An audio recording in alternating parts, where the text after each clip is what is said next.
नमस्कार, लाख टके की बात में आपका स्वागत है। आपके साथ मैं हूं नलिनी पांडे। मैं हूं आपके साथ विकास ब्रजेश सक्सेना। लाख टके की बात में सबसे पहले बात महिला आरक्षण बिल को लेकर यूपी में सियासी घमासान छिड़ गया है। सरकार ने 30 अप्रैल को विधानमंडल का एक सत्र बुलाया। विशेष सत्र में योगी सरकार निंदा प्रस्ताव भी ला सकती है। कल बीजेपी हेड ऑफिस से महिला जन आक्रोश रैली और मार्च निकाला जाएगा। इसमें मुख्यमंत्री, दोनों डेप्यूटी सीएम समेत पूरा मंत्रिमंडल मौजूद रहेगा। इसी से जुड़ी आपको रिपोर्ट दिखाते हैं।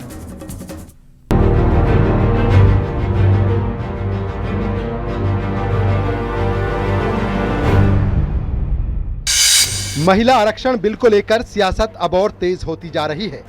योगी सरकार ने इसे लेकर 30 अप्रैल को यूपी विधानमंडल का विशेष सत्र बुलाने का फैसला लिया है। विधानमंडल के विशेष सत्र का मुख्य एजेंडा महिला आरक्षण बिल के समर्थन में प्रस्ताव पारित करना है, साथ ही विपक्ष के रवैये पर सवाल उठाना है। 30 अप्रैल को योगी सरकार विधानसभा में महिला आरक्षण पर अपनी स्थिति साफ करेगी। इसके साथ ही विपक्षी दलों को घेरने की कोशिश करेगी। इस सत्र में विपक्ष के रवैये को लेकर निंदा प्रस्ताव पेश करने की भी चर्चा की जा रही है। सीएम योगी ने विपक्ष पर निशाना साधते हुए इसे द्रौपदी के चीरहरण जैसा बताया था। आधी आबादी के मन में यह आक्रोश आज देखने को मिल रहा है कि कैसे एक और प्रधानमंत्री जी के द्वारा उठाए जाने वाले एक एक समाज के, देश के हित में जो कदम उठाए गए हैं, उन कदमों में कैसे बैरियर के रूप में और उन कदमों को आगे बढ़ने से रोकने के लिए इंडी गठबंधन किस हद तक जाकर के षड्यंत्र करता है। महिला आरक्षण और परिसीमन को लेकर यूपी बीजेपी प्रदेश अध्यक्ष पंकज चौधरी का कहना है कि देश की जनता को विपक्ष ने गुमराह किया है। जैसे कि अखिलेश यादव ने कहा कि सब अल्पसंख्यकों को भी आरक्षण इसमें मिलना चाहिए, जबकि संविधान में व्यवस्था है कि धर्म के आधार पर आरक्षण नहीं हो सकता, ये वो भी जानते हैं, लेकिन गुमराह करने के लिए, बिल को रोकने के लिए एक विषय अपना उठाते हैं। उसी प्रकार से राहुल गांधी ने कहा कि साउथ और नॉर्थ का भेद होगा, उसको गृह मंत्री जी ने सदन के पटल पर स्पष्ट किया कि किसी का कोई नुकसान नहीं होगा, सबका इक्वल सीट 50% बढ़ा जाएगा। गोरखपुर से सांसद रवि किशन ने कहा कि विपक्ष चाहता है कि महिलाएं आजीवन सिर्फ खाना बनाएं, झाड़ू लगाएं, वो बाहर आकर राजनीति न करें। हमारी बेटियां, बहन, हमारी कार्यकर्ता, ये लोग चाहते हैं, विरोधी चाहते हैं चूल्हा चौखट और झाड़ू पोछा करे आजीवन, उनके लिए रोटी बनाएं, वो बाहर आके अपनी नेतागिरी करें, उनका बच्चा पालें, ये अपनी नेतागिरी झाड़ें, न उनके बारे में कभी उनकी शक्ति बताएं। अब वो समय आ गया है कि महिला निकले भाई। कल बीजेपी प्रदेश मुख्यालय लखनऊ में महिला जन आक्रोश रैली और मार्च निकाला जाएगा। इसमें सीएम योगी, दोनों डिप्टी सीएम और पूरा मंत्रिमंडल मौजूद रहेगा। Bureau report, news 18, UP Uttarakhand.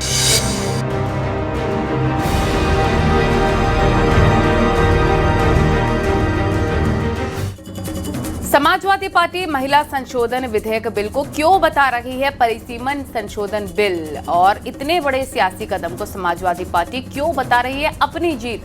BJP की सियासी घेराबंदी के आगे एसपी का प्लान क्या है आखिर? 2027 के विधानसभा चुनाव के लिए इस बिल पर सियासत क्यों हो रही है? एसपी को कितना इससे फायदा होगा, कितना नुकसान, सब कुछ इस रिपोर्ट में हम आपको दिखा रहे हैं।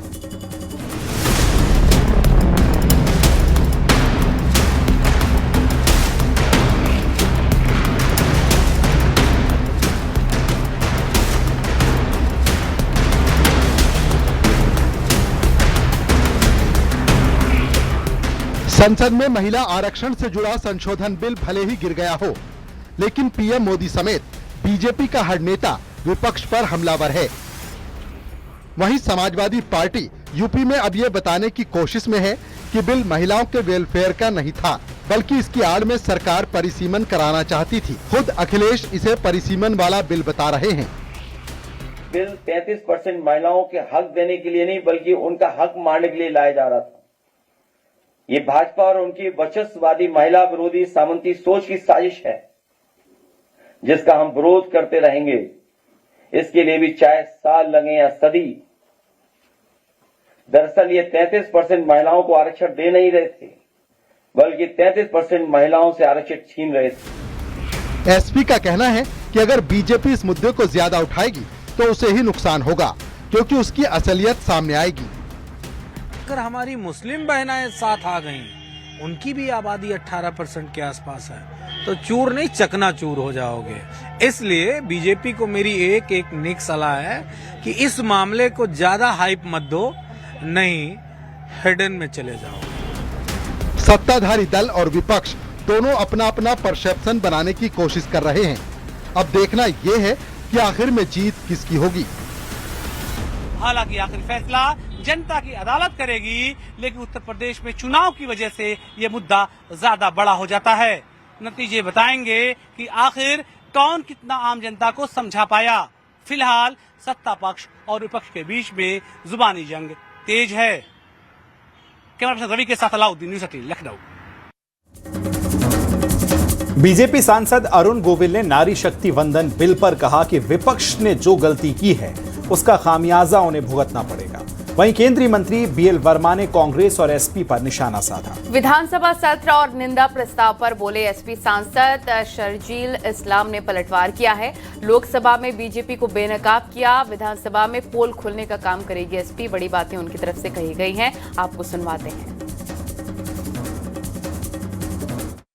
नहीं पारित हो चुका, बहुत गलत हुआ ये जो विपक्ष ने जो भी किया है, और विपक्ष को इसकी ये जो गलती मैं कहूंगा, जो खामियाजा जानबूझकर उन्होंने षड्यंत्र किया है, उनको इसकी सजा मिलेगी तो जरूर महिलाएं जरूर उनको इस बात की सजा दें। अगर कोई मुस्लिम भाई है, हिंदू भाई है, और मुस्लिम महिला है या हिंदू महिला है, लेकिन हम ये चाह रहे हैं कि महिलाओं को, पिछड़ी महिलाओं को और मुस्लिम महिलाओं को आरक्षण मिलना चाहिए। ये 30 तारीख को अगर वो निंदा प्रस्ताव लेकर के आते हैं, हम भी बेनकाब करेंगे, उनके भारतीय जनता पार्टी का चेहरा बेनकाब करेंगे। और जो हमारी महिलाएं हैं वो आप ये देख लीजिए, अगर ये पिछड़ा ये अगर नहीं करते हैं तो हमारी पार्टी जो है पिछड़ी महिलाओं को तब भी टिकट देने जा रही है। प्रियंका जी से मैं कहना चाहूंगा, अरे आप तो एक महिला थी, माननीय मोदी जी ने तो आत्मा की आवाज पर कहा था, और महिलाओं का दर्द था तो आप तो खुल करके सामने आती। लेकिन प्रियंका जी आप भी सामने आने वाली नहीं है। वो मालूम है कि मेरे अलावा दूसरी कोई महिला आ न जाए। अगर महिलाओं का आरक्षण हो जाएगा तो प्रियंका जी आपके साथ कंप्यूटर महिलाएं आपकी खड़ी हो जाएंगी, कांग्रेस में भी। इसलिए महिलाओं को आगे बढ़ने से कैसे रोका जाए, ये पिछले प्रियंका जी ने भी इस काम को कृत्य किया है। पश्चिम बंगाल के चुनावी रण में उतरे सीएम योगी ने एक बार फिर से कांग्रेस और टीएमसी पर बड़ा हमला बोला है। सीएम योगी ने जनसभा को संबोधित करते हुए कहा कि आज यूपी में कोई सड़क पर नमाज नहीं पढ़ सकता। साथ ही सीएम योगी ने आरोप लगाया कि बंगाल की सरकार में तुष्टीकरण हो रहा है। यूपी को माफिया मुक्त प्रदेश हमने बनाया, अब बंगाल की बारी है। रिपोर्ट आपको दिखाते हैं। जोगी जी स्वागतम, जोगी महाराज जी स्वागतम। पश्चिम बंगाल के चुनावी रण में सीएम योगी का प्रचार जारी है। सीएम योगी ने पिंगला विधानसभा में जनसभा को संबोधित किया।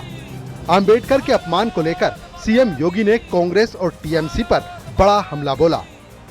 जोगी जी स्वागतम। इनके पास अपना कोई एजेंडा नहीं था। इन लोगों ने जनजाति के बारे में, अनुसूचित जाति के बारे में कभी नहीं सोचा। लेकिन ये लोग बाबा साहब डॉक्टर भीमराव अंबेडकर का अपमान करते हैं।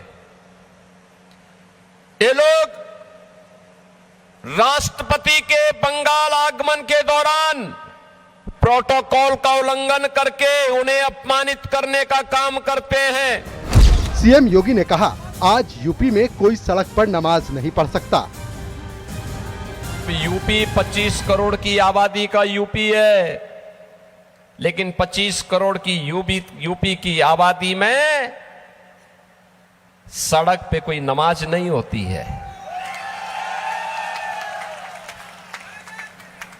हर जनजाति समुदाय के व्यक्ति को आवास मिल गया है, जमीन का पट्टा मिल गया है। बंगाल की सरकार तुष्टीकरण में लगी है। यूपी को माफिया मुक्त प्रदेश बनाया, अब बंगाल को बनाएंगे। 17 के पहले यूपी के अंदर जय श्री राम बोलने पर लाठी और गोली चलती थी। बहनों और भाइयों, आज मैं आपसे कह सकता हूं, यूपी के अंदर उपद्रव नहीं, उत्सव है। डबल इंजन सरकार ने वहां पर जब कार्य प्रारंभ किया है, तो बहनों और भाइयों, आज यूपी के अंदर नो कर्फ्यू, नो दंगा, यूपी में है सब चंगा। सीएम योगी ने कहा कि कि बंगाल को कभी भारत की स्वर्ण भूमि कहा जाता था, लेकिन कांग्रेस, वामदल और टीएमसी ने मिलकर बंगाल को नुकसान पहुंचाया। पश्चिम बंगाल को टीएमसी की अराजकता से मुक्त किया जाएगा। Bureau report, news 18, UP Uttarakhand.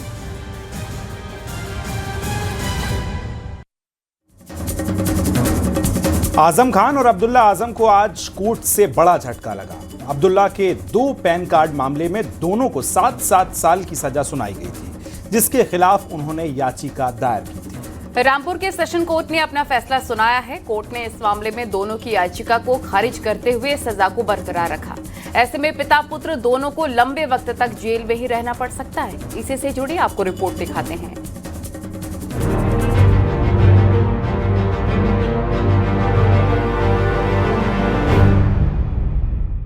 Samajwadi party के कद्दावर नेता आजम खान और उनके बेटे अब्दुल्ला आजम को कोर्ट से बड़ा झटका लगा है।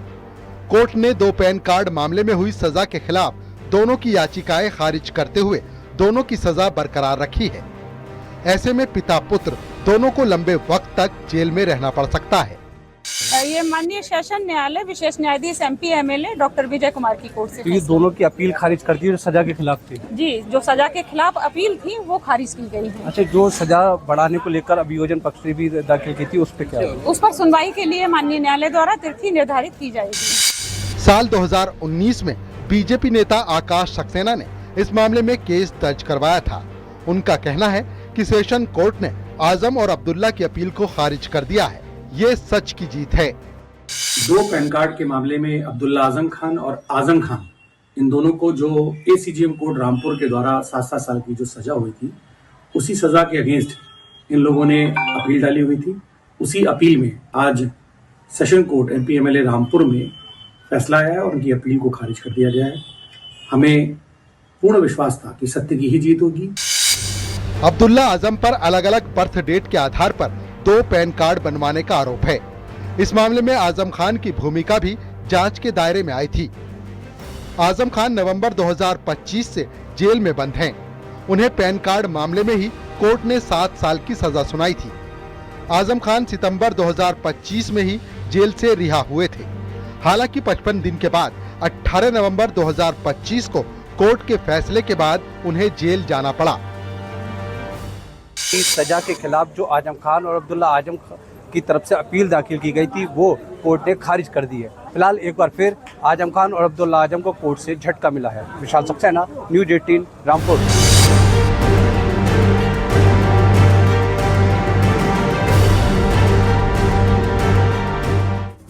और राहुल गांधी की कथित दोहरी नागरिकता मामले में हाईकोर्ट के जज सुभाष विद्यार्थी ने खुद को सुनवाई से अलग कर लिया है।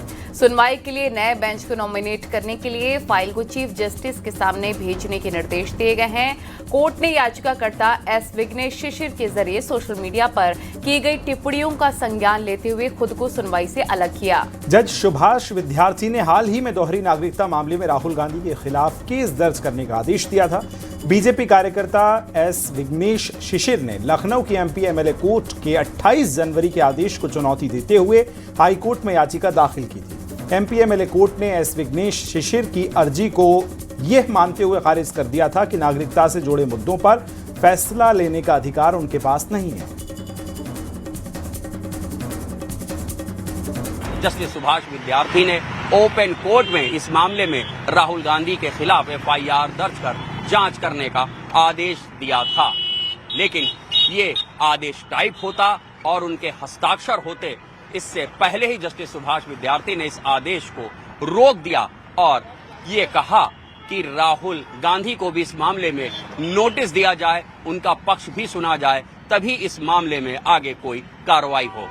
वेबसाइट पर यही आदेश अपलोड भी किया गया, जिसके बाद 20 अप्रैल को हाईकोर्ट लखनऊ बेंच में सुनवाई तय थी, लेकिन जस्टिस सुभाष विद्यार्थी ने खुद को सुनवाई से अलग कर लिया। कैमरामैन रवि गुप्ता के साथ ऋषभ त्रिपाठी, न्यूज़ 18, लखनऊ। समाजवादी पार्टी के मुखिया अखिलेश यादव के खिलाफ संगठन यूथ अगेंस्ट माफिया ने मोर्चा खोल दिया है। लखनऊ में संगठन ने प्रेस कॉन्फ्रेंस कर सपा को घेरा है। सपा सरकार में हुए दंगों के खिलाफ बड़ी आपराधिक घटनाओं को कैलेंडर उसका जारी कर दिया। कैलेंडर में मऊ, गोरखपुर दंगों से लेकर खनन घोटालों को जगह दी गई है। संगठन ने आर्थिक सर्वे रिपोर्ट भी जारी की है और रिपोर्ट में अपराध से निवेश प्रभावित होने का दावा करते हुए समाजवादी पार्टी की सरकार में माफिया कल्चर हावी होने का आरोप लगाया गया। डर से जो पुराने बच्चे थे वो आगे नहीं बढ़ पाए, तो हम नई जनरेशन में केवल यही मैसेज देना चाहते हैं कि आप हमारे साथ जुड़िए और बड़ी संख्या में जुड़ के हम लोगों को ये मैसेज दें कि कैसे हम अपराध मुक्त उत्तर प्रदेश की तरफ अग्रसर हो सकते हैं। और हमारा एक है ऑर्चिड प्रोग्राम, जो माफियाओं को द्वारा पीड़ित लोग हैं उनके घरों तक हम जाएंगे, उनसे मिलेंगे और उनकी जो दिक्कतें होंगी, जो भी दिक्कतें होंगी, जिस प्रकार की हम मदद कर सकते हैं, हमारा संगठन मदद कर सकता है, पूर्णतः हम मदद करेंगे। एसपी अध्यक्ष अखिलेश यादव ने फतेहपुर में चाय बेचने वाले आर्यन यादव को पीतल के बर्तन और केतली गिफ्ट की है। दरअसल अखिलेश यादव ने कुछ दिन पहले फतेहपुर में उसके पास चाय पी थी। उसके बाद खाद्य सुरक्षा विभाग ने एल्यूमिनियम के बर्तन में चाय बनाने के आरोप में उसकी दुकान पर छापा मारा था। अखिलेश यादव का आरोप है कि कुछ लोगों ने चाय वाले और उसके बेटे के साथ मारपीट की है।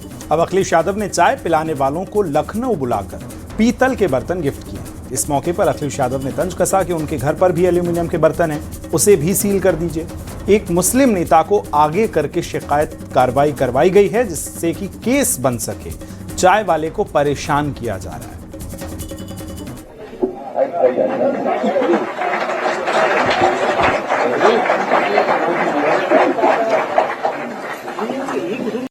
ये और लाना भी 2-3 इसके। कितने दुकान में थे तुम्हारे ऐसे? 4-5? तो चलो 4 देंगे हम लोग। 2 बड़े देने हैं। नहीं, ये और भारी वाले लाओ, और भारी लाओ। ऊपर ही आओ बेटा, दोनों लोग आओ, ऊपर आओ। आइए। फतेहपुर में चाय वाले आर्यन की पिटाई के मामले में कैबिनेट मंत्री ओपी राजभर ने अखिलेश यादव को घेरा है। राजभर ने कहा कि चाय वाले के साथ गैर समुदाय के लोगों ने पिटाई की है, लेकिन अखिलेश वोट बैंक के चलते बीजेपी सरकार पर आरोप लगा रखे हैं। डालने के बाद उस चाय वाले से मुसलमानों ने उसको मारा, मारपीट हुई। मारपीट के बाद जबकि वो चाय वाला खुद बयान दे रहा है कि मुझे मुसलमानों ने मारा है, लेकिन अखिलेश यादव जी को यादव प्रेम सता रहा है, लेकिन मुस्लिम का नाम लेने से कतरा रहे हैं, क्योंकि मुसलमान का वोट बड़ी संख्या में उनको मिलता है, तो मुसलमानों का नाम लेने में कतरा रहे हैं और उस एंगल को सीधे भारतीय जनता पार्टी के ऊपर आरोप लगा रहे हैं कि भाई हो रही है। ये बात अखिलेश जी बताने में, कहने में डर लग रहा है कि कहीं हमारी पोल न खुल जाए। इस नाते इस एंगल को भारतीय जनता पार्टी के ऊपर थोपने का इनका पुरानी आदत है। आगे बढ़ते हैं। बागेश्वर धाम के पीठाधीश्वर धीरेन्द्र कृष्ण शास्त्री के बयान पर बहस छिड़ गई है। वाराणसी पहुंचे बाबा बागेश्वर ने ज्ञानवापी मस्जिद पर कहा कि जल्दी ही काशी से कलंक मिटेगा और बाबा का अभिषेक होगा। एक तरफ बाबा बागेश्वर का बयान, वहीं दूसरी तरफ मुस्लिम पक्ष ने इस पर कड़ा एतराज जताया। मौलाना बरहीलवी ने कहा कि कयामत तक वहां मस्जिद थी और मस्जिद ही रहेगी। इसी पर रिपोर्ट दिखाते हैं।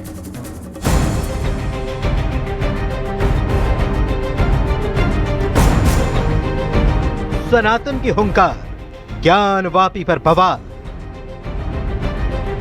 काशी का कलंक मिटेगा, भगवा लहराएगा। ज्ञानवापी पर क्लेश, बाबा करेंगे अभिषेक।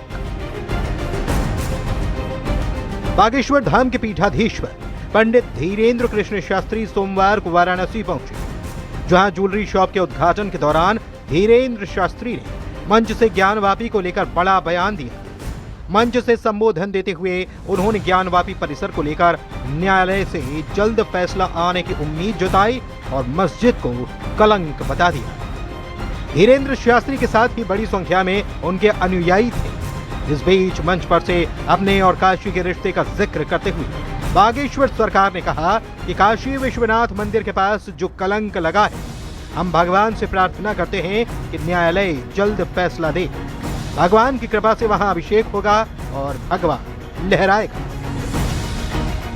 काशी विश्वनाथ की नगरी में हमें आने का सौभाग्य मिला और हम बार बार आते रहते हैं। हमारे गुरु का प्रेम यहाँ से जुड़ा है। हम यहाँ विशेष कुछ खास नहीं कहना चाहते, लेकिन काशी में विश्वनाथ जी के बगल में जो कलंक लगा हुआ है वहाँ जल्दी अभिषेक हो जाए, ऐसी भगवान से प्रार्थना कर रहे हैं। बहुत ही जल्दी जो काशी विश्वनाथ जी के बगल में कलंक के रूप में है, न्यायालय के द्वारा जल्दी फैसला आएगा। हमें भरोसा है वहाँ विश्वनाथ भगवान की कृपा से अभिषेक होगा, वहाँ भगवा लहराएगा। वाराणसी में बागेश्वर धाम के पीठाधीश्वर पंडित धीरेन्द्र कृष्ण शास्त्री के बयान पर मौलाना शहाबुद्दीन रिजवी बरेलवी ने निशाना साधा। मौलाना रिजवी ने कहा कि वाराणसी की ज्ञानवापी मस्जिद ऐतिहासिक मस्जिद है। वाराणसी में कयामत तक मस्जिद ही रहेगी।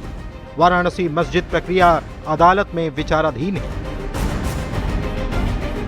शर्म आना चाहिए उनको और उनको इतिहास पढ़ना चाहिए। ये ऐतिहासिक मस्जिद है, तारीखी मस्जिद है। ये मस्जिद क़यामत तक मस्जिद रहेगी। और आजकल उसका केस अदालत में चल रहा है। अब ऐसी कंडीशन में इस तरह भड़काऊ बातें कह करके, बयानबाजी दे करके धीरेन्द्र शास्त्री जी कोर्ट को प्रभावित करना चाहते हैं। हम इस तरह हरगिज नहीं होने देंगे। और वो मस्जिद है, मस्जिद क़यामत तक रहेगी। बाबा बागेश्वर के बयान के बाद से एक बार फिर ज्ञानवापी पर बयानबाजी तेज है। फिलहाल मामला कोर्ट में है, लेकिन देखना होगा कि बाबा बागेश्वर का यह दावा कितना खरा साबित होता है। Bureau report, news 18।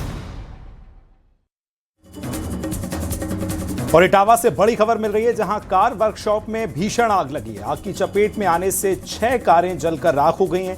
Civil line थाना इलाके में यह भीषण आग लगी है। ईदगाह चौराहे पर कार वर्कशॉप में ये आग लगी है। देख सकते हैं आप तस्वीरें।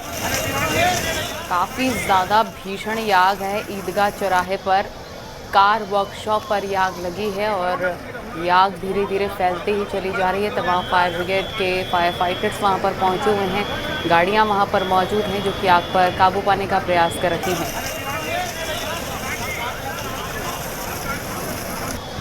ये 2 तस्वीरें इस वक्त आपके टेलीविजन स्क्रीन पर। भीषण आगजनी हुई है इटावा में कार वर्कशॉप में।